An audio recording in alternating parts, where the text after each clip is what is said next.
Hello दोस्तों, स्वागत है आप सभी का मेरे इस यूट्यूब चैनल पर। आज हम लोग पढ़ने वाले हैं विद्युत धारा के बारे में। कल हमने पढ़ा था आवेश के बारे में। हमने कल आप लोगों को बताया था कि आवेश दो प्रकार के होते हैं, धनात्मक और ऋणात्मक आवेश।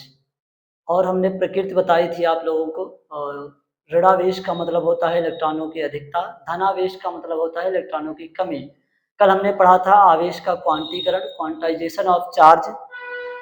क्यू बराबर एन हमने आप लोगों को पढ़ाया था। आवेश का मात्रक कूलाम होता है, तो आज हम लोग उसी के आगे देखेंगे। तो कल हमने क्या पढ़ा था? आवेश का क्वांटीकरण।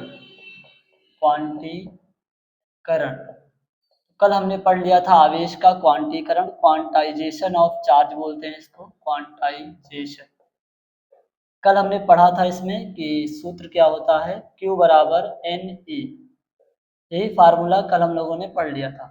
कभी कभी ऐसा हो जाता है कि कोई प्रमाण दे रखा होता है, तो उसके लिए जब हम लोग निकालते हैं तो उसका फार्मूला होता है Q बराबर प्लस माइनस का ZE। ये कब अप्लाई होगा? जब कोई एटॉमिक नंबर दे रखा होगा। ठीक है, जैसे पूछा जाएगा, एग्जाम्पल के लिए एक सवाल मैं करवा देता हूँ यहाँ पर। जैसे बोला कि हीलियम का कोई नाभिक है, इसमें कितने इसके ऊपर कितना आवेश होगा। तो हीलियम के नाभिक के पास हमको पता है कि हीलियम का एटॉमिक नंबर या जेड का मान 2 होता है। तो इसमें अगर आवेश निकालना है तो Q बराबर प्लस माइनस का ZE फार्मूला लगाएंगे। प्लस माइनस जेड का मान 2 है, इलेक्ट्रॉन का मान 1.6 इंटू 10 की पावर माइनस का 19। इसको सॉल्व करेंगे तो इसका 16 गुना 32 हो जाएगा, 3.2 गुणे 10 की घात माइनस का 19 कूलम। तो Q बराबर आ जाएगा 3.2 इंटू 10 की पावर माइनस का 19 कूलम। इस तरीके से हम लोग लगा सकते हैं जब कभी भी क्या दिया हो, अगर एटॉमिक नंबर दे रखा है तब हम लोग इस फार्मूले का इस्तेमाल करते हैं। बाकी हर जगह पर यही फार्मूला अप्लाई हो जाता है, लेकिन अगर बाई चांस वहां पर एटॉमिक नंबर कोई दे रखा है, कोई एटम दे रखा है, तब हम लोग कौन सा फार्मूला यूज करेंगे? Q is equal two plus minus का ZE यूज करेंगे। ठीक है, आज हम लोग पढ़ेंगे विद्युत धारा के बारे में। किसके बारे में पढ़ेंगे? विद्युत धारा के बारे में। तो देखते हैं विद्युत धारा के बारे में। चलिए दोस्तों, तो देखते हैं हम लोग विद्युत धारा के बारे में। विद्युत धारा में क्या होती है? धारा पढ़ेंगे इसके बारे में हम लोग। विद्युत धारा, विद्युत धारा इंग्लिश में बोलेंगे इसको इलेक्ट्रिक, इलेक्ट्रिक करंट। विद्युत धारा को इंग्लिश में क्या बोलेंगे? इलेक्ट्रिक करंट, विद्युत धारा। विद्युत धारा को हम लोग किससे डिनोट करते हैं? आई से। विद्युत धारा को किससे डिनोट किया जाता है? आई से। धारा होती क्या है? किसी भी चीज की जो फ्लो होता है या फिर किसी भी चीज का जो फ्लो होता है उसी को हम लोग धारा कहते हैं। जैसे अगर किसी भी चीज को हम लोग स्पीड से फेंक दें, अगर पानी को बहुत स्पीड से फेंका जाए तो वो पानी की धारा बन जाएगी। इसी प्रकार से जब हम लोग किसी चालक के अंदर इलेक्ट्रॉन का एक फ्लो बना देते हैं तो इसी को हम लोग धारा कहते हैं और इसी को विद्युत धारा बोला जाता है। तो हम लिखेंगे इसके बारे में, जानेंगे कि क्या होती है विद्युत धारा। देखिए आप लोग, एकांक समय में, सब लोग इसकी परिभाषा लिख लेंगे, बहुत इंपॉर्टेंट है। क्लास 10th में बहुत बार पूछी गई है, क्लास 12th वालों के लिए भी इंपॉर्टेंट है। विद्युत धारा पूछी जाती है, क्या होती है विद्युत धारा। विद्युत धारा का मात्रक पूछा जाता है बहुत बार। ठीक है, तो देखेंगे एकांक समय में, एकांक नोट कर लेंगे सब लोग, एकांक समय में प्रवाहित, एकांक समय में प्रवाहित होने वाले आवेश की मात्रा, होने वाले आवेश की मात्रा को, आवेश की मात्रा को विद्युत धारा कहते हैं। एकांक समय में प्रवाहित होने वाले आवेश की मात्रा को विद्युत धारा कहते हैं, विद्युत धारा कहते हैं। तो हम लोग क्या बोलेंगे? एकांक समय में प्रवाहित होने वाले आवेश की मात्रा को विद्युत धारा कहते हैं। इसको समझिएगा अच्छे से आप लोग। हमने अभी बताया कि विद्युत धारा को लिखा जाता है, डिनोट कैसे करेंगे? आई से। और एकांक समय, एकांक समय का मतलब हो जाएगा टी। प्रवाहित होने वाले आवेश की मात्रा यानी क्यू, तो इसका फार्मूला होता है I is equal to Q upon T. यहाँ से इसकी परिभाषा भी समझ सकते हो आप लोग। एकांक समय में जो चीज बटे में होगी उसको एक को हम लोग एकांक बोलते हैं, टी का समय का मतलब टी। एकांक समय में प्रवाहित होने वाले आवेश की मात्रा, क्यू यानी आवेश की मात्रा, को विद्युत धारा कहते हैं। तो एकांक समय में प्रवाहित होने वाले आवेश की मात्रा को ही विद्युत धारा कहते हैं। I is equal to q upon t. Numerical का पोर्शन जो होगा हम लोग इसी से लगाएंगे, इसलिए इसको अच्छे से समझ लीजिएगा। यहाँ पर I is equal to q upon t होता है। एकांक समय में प्रवाहित होने वाले आवेश की मात्रा को विद्युत धारा कहते हैं। फिर अब इसका मात्रक देखेंगे, जो बहुत बार पूछा जाता है ऑप्शन में कि विद्युत धारा का मात्रक क्या होता है। तो इसका मात्रक अगर देखेंगे, हमने बताया था कि आवेश का मात्रक कूलाम होता है। आवेश का मात्रक क्या हो जाएगा? कूलाम। तो आवेश का मात्रक कूलाम होता है और समय का मात्रक सेकंड होता है। समय का मात्रक क्या हो जाएगा? सेकंड हो जाएगा। तो इसका मात्रक क्या हो जाएगा? कूलाम प्रति सेकंड। क्या हो जाएगा इसका मात्रक? कूलाम प्रति सेकंड। बट इसका एक और मात्रक होता है जिसको हम लोग एसआई यूनिट बोलते हैं, उसकी एसआई मात्रक। एसआई मात्रक इसका होता है एम्पियर। क्या हो जाएगा इसका एसआई मात्रक? एम्पियर। एम्पियर को हम लोग ए से लिखते हैं। तो इसका एसआई मात्रक क्या होता है? एम्पियर। विद्युत धारा का एसआई मात्रक क्या हो जाएगा? एम्पियर। तो हमने क्या पढ़ा यहाँ पर? एक बार फिर से देखेंगे। विद्युत धारा, विद्युत धारा क्या होती है? किसी भी चीज का अगर हम फ्लो में दे दें उसको तो वो धारा बन जाती है। तो इसी प्रकार अगर हम इलेक्ट्रॉनों का, इलेक्ट्रॉन पर आवेश होता है, उसको अगर हम एक फ्लो में फेंक दें, एक फ्लो दे दें, तो उसी को हम लोग विद्युत धारा कहते हैं। इसीलिए एकांक समय में प्रवाहित होने वाले आवेश की मात्रा को विद्युत धारा कहते हैं।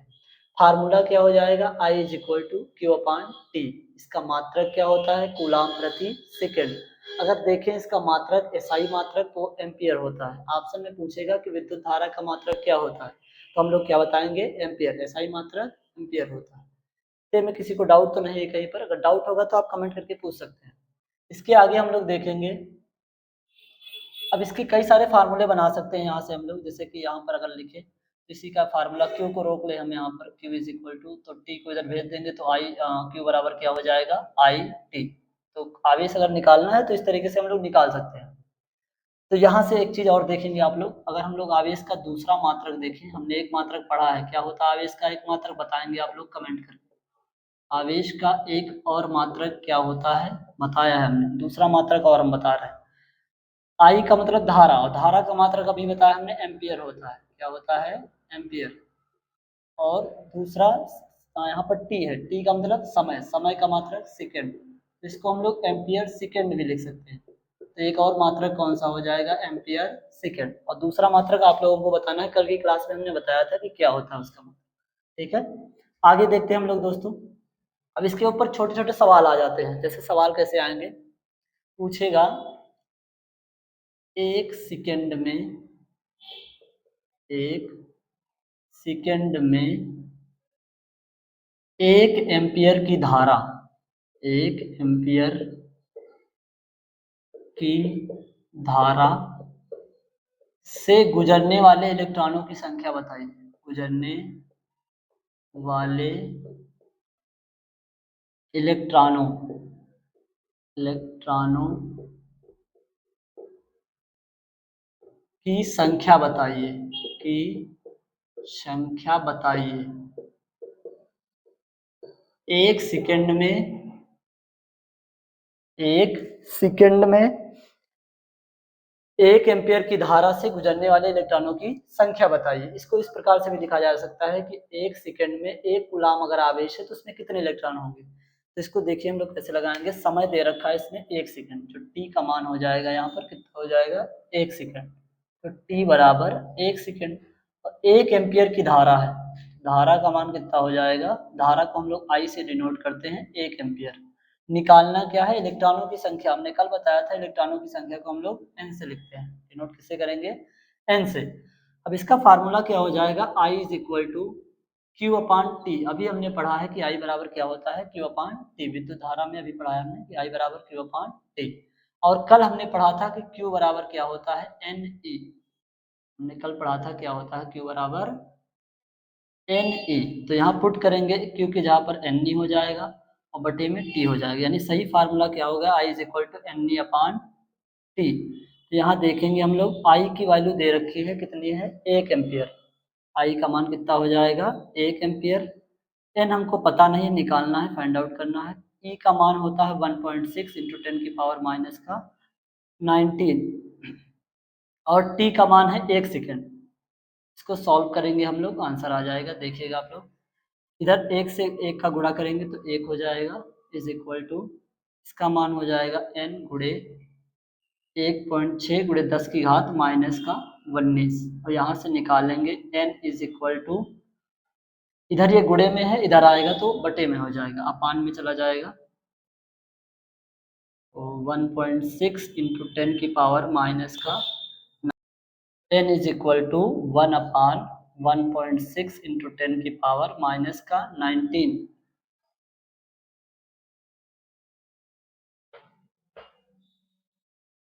तो इसको सॉल्व करेंगे, पॉइंट हटा देंगे, जीरो बढ़ाएंगे ऊपर, तो क्या हो जाएगा 2 बटी 16, 2 पंची 10, तो ये आ गया 5 बटे 8।